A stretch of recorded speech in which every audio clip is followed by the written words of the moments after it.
thrown around quite a lot, and that's whether or not people should buy an Intel-based Mac or MacBook at the moment, considering the latest announcements regarding ARM. So you may or may not know, but Apple recently had their Worldwide Developers Conference where they announced something that we all knew was coming for quite some time, and that is that they are going to be transitioning from Intel-based Macs and MacBooks across to their own silicone based on ARM. It's going to be called Apple Silicon. And one of the questions that's getting tossed around a lot at the moment is, should people bother upgrading to an Intel-based Mac at the moment with this new release of silicone coming out? Obviously, the thought behind it is that support is going to be going out of the window. We won't be seeing any support for Intel-based Macs. It's going to become old and redundant very, very quickly. So the aim of this video is to help you understand that a little bit better and find out whether or not for you personally, this is going to be worthwhile upgrading to or holding out for. So let's get started, and it's one of those questions that there is no exact answer for. At the end of the day, what you should do is aim to buy what works for you at the moment. If you have an older Mac or a MacBook and you desperately need to upgrade, you kind of have no choice but to upgrade to something that is Intel based at the moment. Now, there are a few things to consider, and the first thing is that the support for Intel based Macs isn't going anywhere, not yet at least. Now, Apple have announced that they will be supporting Intel based Macs for years to come. And when asked about this and pressed for exactly how many years, they pointed out that they said years multiple. Now, think about who Apple are, and they are one of those companies that really care about their image. And one of the big things with their image is how environmentally friendly they are. The last thing that Apple want is a headline that reads, "Millions of Macs go to landfill because they're no longer supported." That is not the image that they want at the moment, so they will continue supporting it. I think the way to look at it at the moment is some of the older based MacBooks, and when you look at it like this, the original Retina display MacBook Pro has only just stopped receiving the latest updates to their latest Mac OS. Alas, my poor Retina display MacBook Pro. Now, I've had that MacBook since I think it was 2012, so it has done really well to get this far with continuous software updates, and I would imagine we're going to see the same sort of thing from Apple. They do not want to alienate their fans by forcing them to upgrade. As much as people like to see Apple as this big money grabbing company, it's just not what they're going to be going for, and they do not want to see so much electronic waste, especially when it's such a big topic at the moment. So if you buy something now, you know what, you're going to have support going in the future. Another thing that people need to be talking about at the moment is, although the ARM chips are showing that, you know what, they can be exceptionally impressive, just look at what the iPads are capable of at the moment, and when you look at their benchmarks, they're looking pretty fantastic. There is going to be teething issues. We've got a 2-year transition period where Apple are aiming to have all of their Macs moved across onto Apple Silicon. And in that time, there's going to be a lot of different applications that are taking their time to get there. Now, Apple are going to have their own applications available for it at launch, which is fantastic for those who use it. And they said that Microsoft and Adobe, which, you know, they tend to be a bit slow on the uptake, are also bringing their applications across, so they'll be compatible as well. So you know what, it looks like there's going to be some professional applications that will be moved across pretty quickly. They've got some really handy tools as well that will help developers to bring their applications from Intel based across onto the new silicone base as well, which is really good news, to be honest, and will help with some of those teething issues. But you've just got to look at the 32-bit to 64-bit transition, and a lot of that software was lost. The thing to consider is there are a lot of people out there who are using legacy applications, so applications that they need for their business or for work that just don't have an active development base, and they potentially won't move across, which could cause some teething issues. Now, fortunately, Apple have kind of foreseen this, and they brought out Rosetta 2, which emulates the old Intel base. And what that will allow them to do is use older applications, and it emulates that performance and brings it to life on the new silicone base. So there is that, but it will work slower.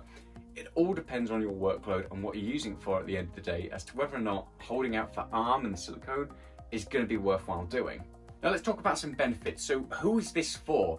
And there are a few thoughts behind this. At the end of the day, all the Macs are going to be moving across onto silicone, and people are kind of throwing around a few different ideas as to what's going to be first. Originally, I thought they were going to resurrect the 12-inch MacBook, which would be really nice. So to understand the reasons I thought that, we have to first understand the ARM chips. Now they are the same chips that are used in the iPhone and the iPad, which allow for low power consumption, low heat, which is really handy, and a really good battery life. stick one of those into a 12-inch MacBook, and you get what Apple originally set out to achieve with that model, which they couldn't get through the Intel chips because they were just using too much power and they were running too hot, and it was just a bit of a nightmare. With Apple's own silicone, they will be able to achieve what they wanted to originally.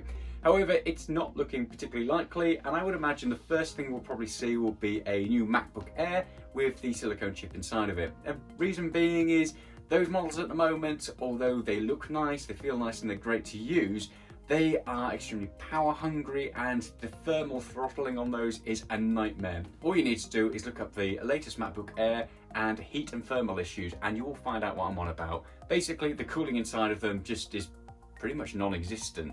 However, with Apple Silicone, that could be taken care of. The other thing that you'll get with something like silicone is a very good battery life. So they will be efficient, they will run cool, and they will give you awesome battery life with the performance benefits as well that could potentially come from it. It allows Apple to really knit everything together like you get on an iPhone and an iPad. So for those portable workers, this could be pretty impressive. So the kind of person who would really benefit from this sort of thing would be someone like myself, a portable worker who potentially has to do a lot of writing on the go, has a lot of different applications that you're using for writing and creativity, and not particularly having to worry about those things going out the window, which is good. So one of the great things is as well, we will start to see iPhone and iPad apps ported across onto macOS, which will be interesting to see how that works out. Fingers crossed we don't get lazy development and just start to see apps that don't particularly play nice on Mac with a trackpad and keyboard, because that could just get frustrating. So all in all, really, to sum up, it comes down to what you're using. If you are a power user who uses numerous legacy applications that potentially won't be getting upgraded or will take some time to get upgraded, I would recommend Hangfire.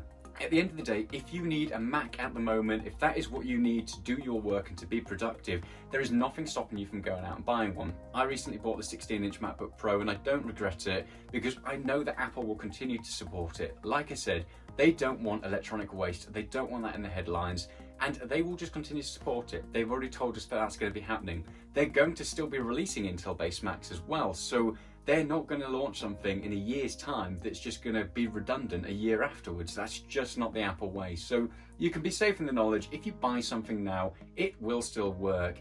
You might not get the benefits of super long battery life or it running cooler, but if that doesn't matter to you, then that doesn't matter, and it's not really something to consider. These are nice things, they're going to be cutting edge, they're going to be the sort of thing the tech reviewers will be wanting to get their hands on and unbox. They're for the true Apple fans, of the people who want the top-notch technology as soon as it comes out. If you don't fall into that category, you just don't need to worry. Now, personally, I think the question that people should be talking about is the fact that what's going to happen to the iPad Pro and whether or not you should be buying that right now.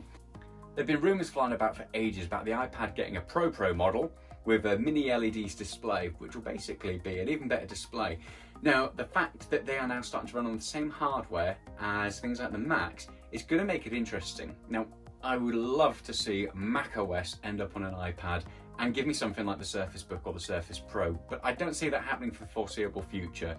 Even though macOS is now starting to look a lot more touch-friendly, I can't see it happening just yet, and I'm sure there'll be hacking going on in the background.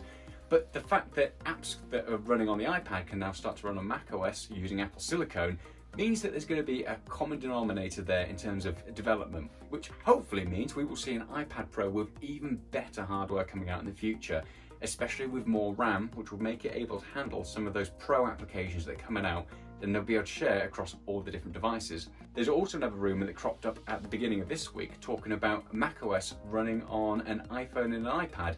Sort of like how Samsung handled their DeX module or how Microsoft used to handle Continuum before they killed it off.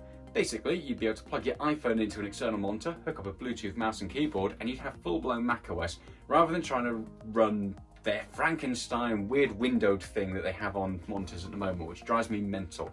Also, if you docked something like the iPad Pro on the new Magic Keyboard, it would then start to use macOS instead. That is the dream. I can't see it happening for some time, but again, it's something to consider. Personally, for me, if you're looking for an iPad Pro at the moment, that should be the thing that we're talking about, not whether or not you should be buying an Intel-based Mac. Intel-based Macs, for me, they are safe to get. You can definitely go ahead and get one of those. I wouldn't worry too much. The thing that I would be worrying about is if you're going for the top-notch iPad Pro at the moment, go for the 2018 model. Use it until you no longer need it or the new one comes out, then sell it and use that cash towards a newer one. I think there's big things coming for the iPad. There's very little talk about it at Worldwide Developers Conference, and iPadOS got like nothing in terms of new features. There were a couple of widgets here and there, but it was a very underwhelming announcement in terms of iPadOS. So I think big things are coming for it, so stay tuned for that. So in the meantime, Intel, thumbs up. You're safe to go with that at the moment. There's new hardware coming out with Intel in it, so I wouldn't worry about Apple giving it up anytime soon. If you've recently bought an Intel-based Mac, don't worry, it's not going to be redundant anytime soon. You haven't wasted your money, you're fine. ARM is around the corner, and that's fine. It's great. The future looks bright. All of these devices are going to be sharing the same sort of hardware architecture, and that means things are going to be great in terms of software. Eventually, we still have a transition period, and we don't know how painful that's going to be, so you should be fine. Obviously, any questions, pop them in the comments below and I'll do my best to answer them. And any videos you'd like to see me cover in the future about anything like software, hardware, or different features we think are coming from Apple, let me know and I will cover those off. Thanks for watching the video. I really hope you've enjoyed it. See if you've got any questions, pop in the comments below. And if you've got any suggestions about future videos you'd like to see me cover, do let me know and I'll do my best to get those out to you. In the meantime, hit the like and subscribe button and I'll see you all soon. Take care.